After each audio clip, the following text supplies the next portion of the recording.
Welcome to this DelfStack tutorial video. In today's tutorial, we will learn how to rotate a line in Draw.io.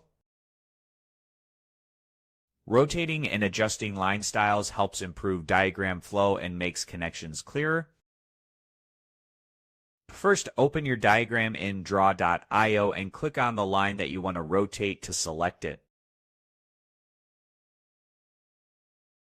Let's say I want to rotate this particular line.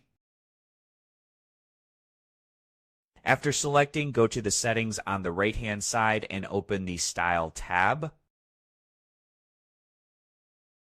In the Style section, you will see a drop-down next to the line type. Click on the drop-down and select Rounded. You'll see the line curve slightly.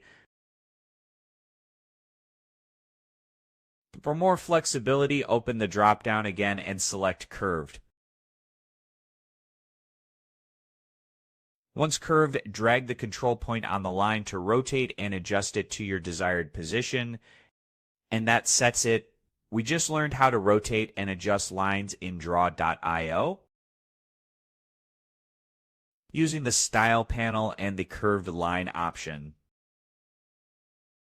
Thanks for watching, and don't forget to check out the next DelfStack tutorial video.